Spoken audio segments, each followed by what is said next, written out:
play Mother's Day by J.B. Priestley. There is a family known as Pearson family. George Pearson, Annie Pearson is the couple. Doris Pearson, Cyril Pearson are daughter and son respectively. They are the spoiled children of young generation, you can say. There is another important character, Mrs. Fitzgerald. She knows the magic. She is able to change the personality without giving any suspicion to anyone. So she helps Mrs. Pearson to make the family realize her importance in the family. They never think about Mrs. Pearson, the husband, the son, the daughter. They are all busy in their own life. They never thought about the mother. George Pearson never thought about Mrs. Pearson. And Mrs. Fitzgerald, who lives in the neighborhood, she knows it very well. So she offers to set them all right for Mrs. Pearson. So let us start with the detailed summary what happened actually in the drama. Mother's Day is a hilarious drawing room comedy by J.B. Priestley because the entire play takes place in only one scene, that is the drawing room, single setting. It raises a serious issue and deals with it in a humorous manner. The comic undertone, however, does not belittle the importance of the issues raised in the play. The play centers around Mrs. Pearson, a devoted wife and doted mother. She is a pleasant but worried looking woman in her 40s. Her neighbor, Mrs. Fitzgerald, is a fortune teller. She tells Mrs. Pearson to make up her mind and assert herself if she wants to be the mistress of her own house and the boss of her own family.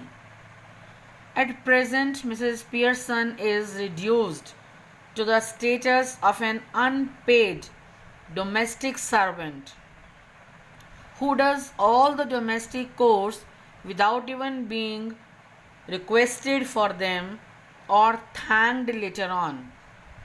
She is taken for granted and ordered about.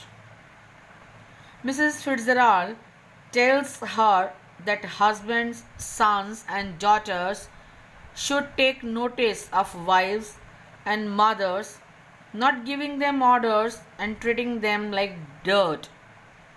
Mrs. Pearson endures the ill treatment because she is very fond of her husband and children, though they are quite thoughtless and selfish.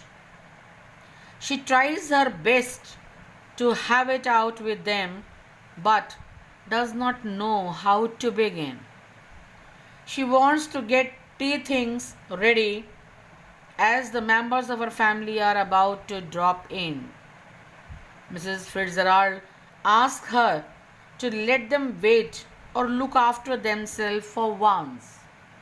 To begin with, you can say, since Mrs. Pearson is too soft towards her family, Mrs. Fitzgerald offers a way out. She suggests a chance of personalities or a change of personalities for a short duration. Mrs. Pearson is doubtful about the success of the plan but still surrenders.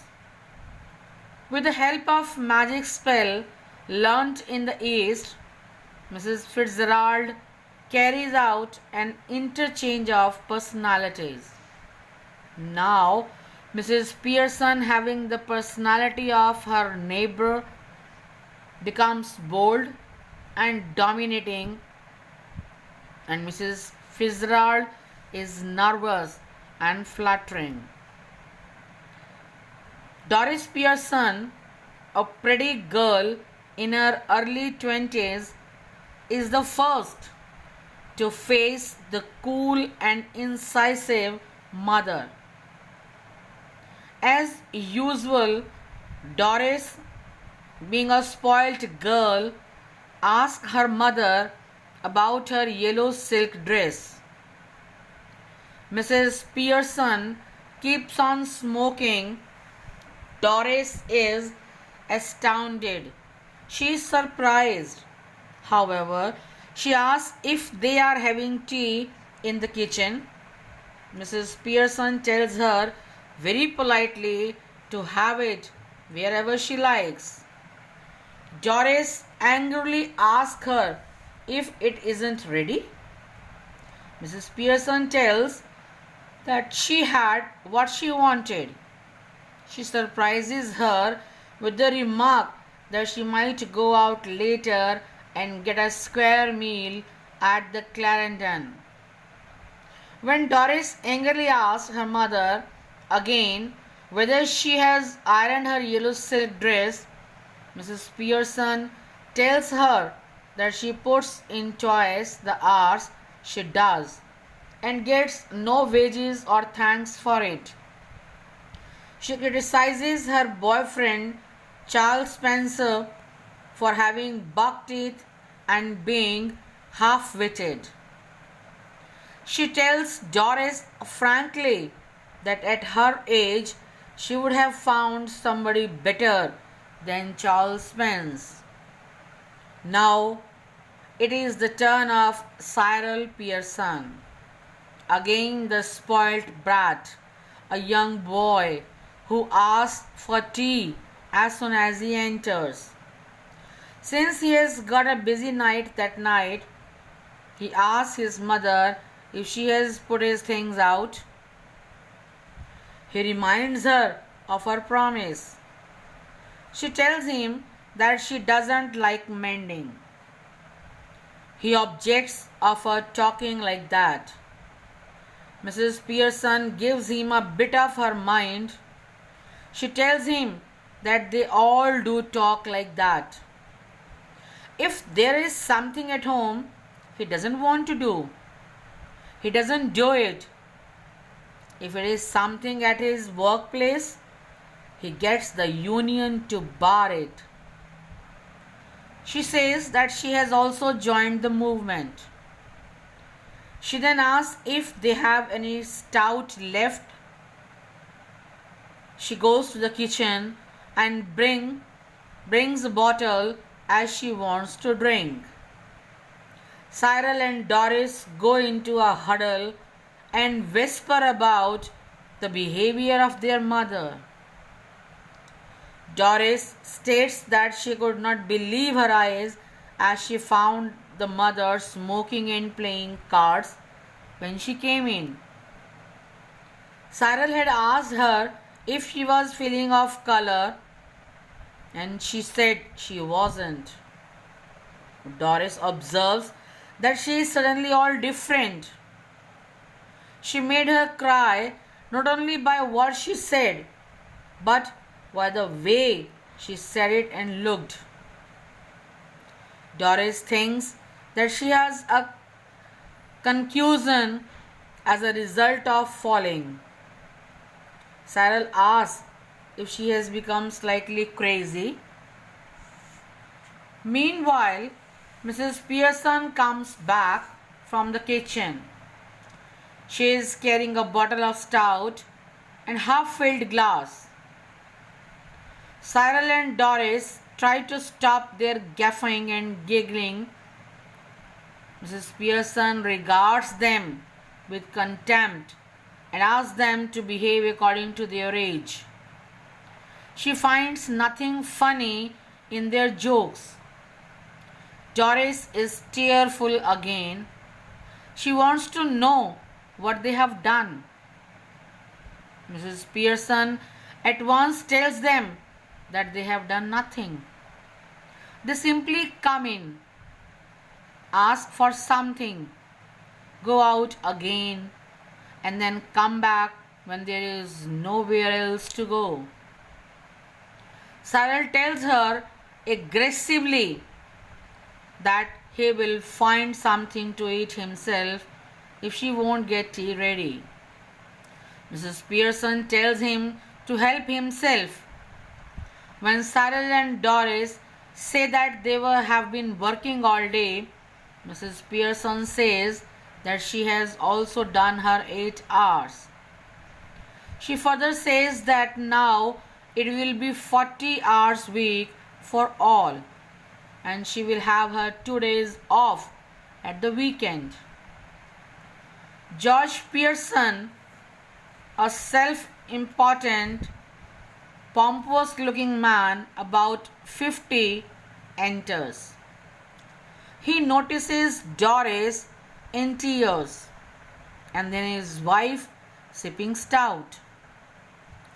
He is bewildered at her behavior.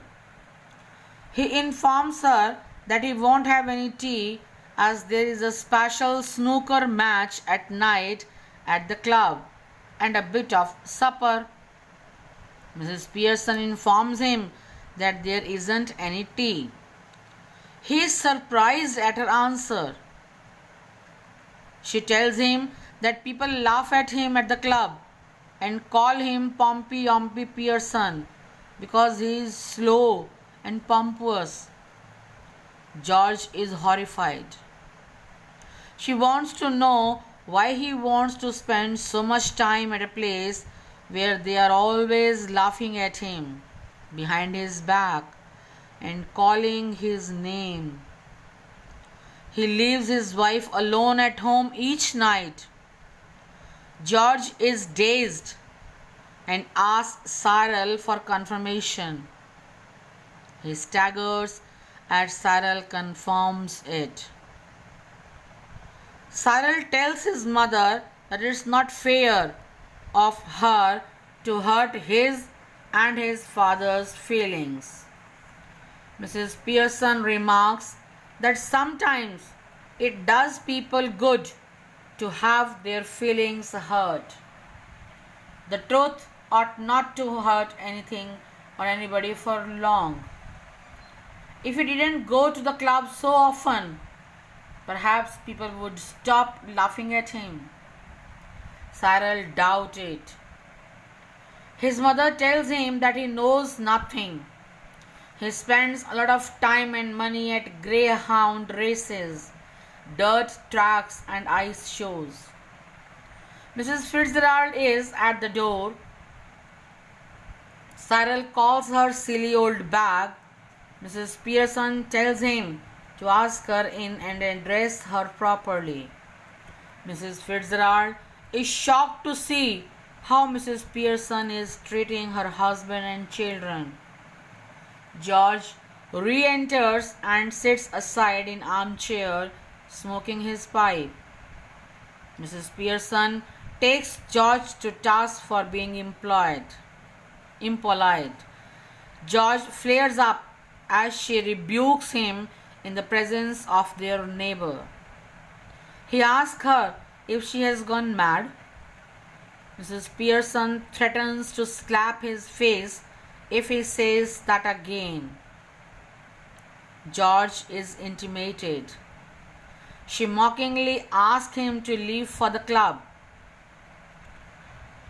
All this is too much for Mrs. Fitzgerald, with Mrs. Pearson's personality, to bear. She requests Mrs. Fitzgerald for a reversal of the original state. With the chanting of the magic spell, they regain their original personalities. As a parting advice, Mrs. Fitzgerald asks Mrs. Pearson to be a bit strict with her looks and tone sometimes, to suggest that she might be tough with them if she wanted to. This formula will work. Mrs. Pearson says that she wants them to stop at home sometimes, give her a hand with supper, and play a nice game of rummy. Mrs. Fitzgerald is about to leave. She is glad to see Mrs. Pearson handling her family firmly. The track works and all the members of the family agree to do whatever she says. that wives and mothers, they are the important part of the family.